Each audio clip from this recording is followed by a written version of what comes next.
Hi, welcome to the screencast. It's Graham McAlooney from Kix here, and I'm just going to show you how to launch the new version of the player in Echo 360.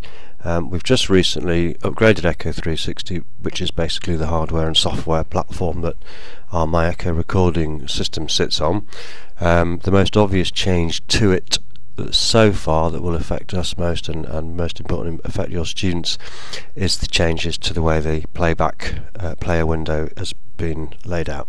So let's have a quick look then. So starting off, I'm in Thunderbird at the moment, so we're still just receiving the same notifications as we did in previous versions. So direct links to Echo, this is the one we're going to go for, the rich media one.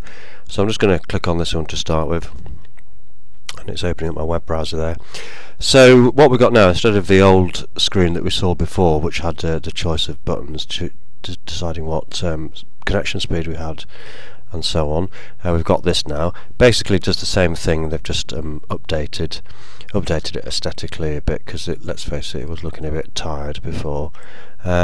So we've got configuration, we've got theme and layout, and then we've got the launch button. So let's just click or stick with broadband, because that will launch up the high-speed version, which will include the video window of a presenter if we have one. And I'm just going to choose this default colour scheme. You can have a look at the different ones yourself later on.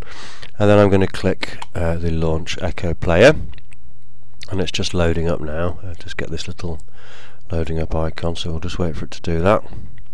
And here we are. So now it's functionally pretty much the same as the previous versions. It's laid out a little bit different. So first thing we see is this window here, the screencast window, and here's the video window, and I think on the previous versions they were swapped over.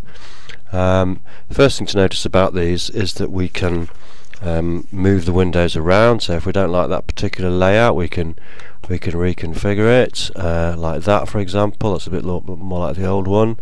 We can resize individual windows, so if I wanted to make that video window larger, for example, or smaller, we can do that.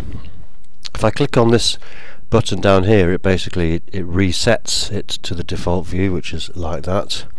And the other thing we can do is we can toggle the various windows on and off. So if I click on this one, it'll say toggle video 2, which will switch off the video window, and this one would switch off the main screencast window. We can also toggle this apps panel on and off as well, and we'll come back to the apps panel in a minute.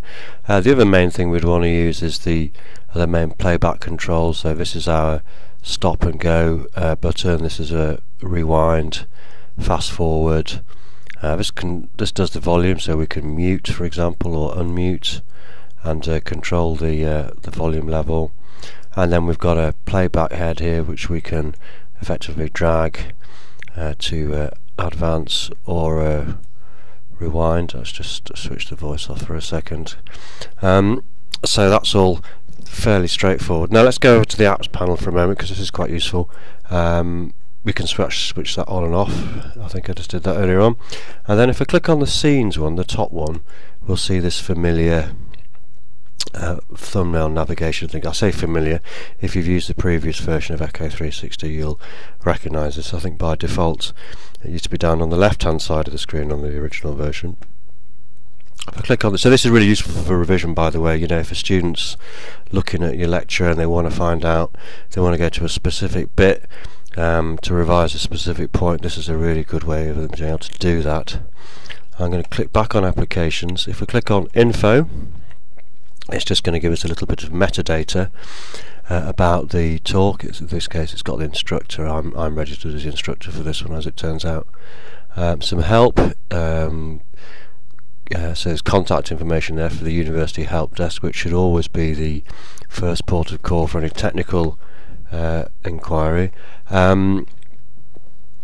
Keyboard shortcuts. There are now keyboard shortcuts on the new version, which again is an enhancement over the older one, of the previous one. Feedback. This is really to give feedback to Echo 360 about how the new player is working. And the share functions I haven't properly looked up yet, but I'm guessing that if I clicked on this it would post a link to the recording in my Facebook profile, which I'm not going to do right now. So that's mainly it. There's just one other feature I'm going to show you, which again is quite a new one, which we've just discovered. It's called it's called the Echo Centre, and what they've done now is they've created effectively a mini portal site for each one of your courses. So if I click on here, what it's actually going to do is it's going to open up another web page, and what it actually does is it provides a link to all the various resources we've got going throughout the year for this particular course. So if, for example, if you had a couple of lectures recorded out per every week, your students would rapidly be able to find the relevant bits by looking at this portal. They can also have a few other options like go to audio versions or video podcast versions. So that's potentially really useful. As I said, it's a new feature. I haven't really explored it yet. What it does mean actually is in effect you could just provide a link to this, and the students could get effectively a whole calendar view, if you like, of the whole course. So again, that's really useful. So that's really most of the obvious new features in Echo version 4.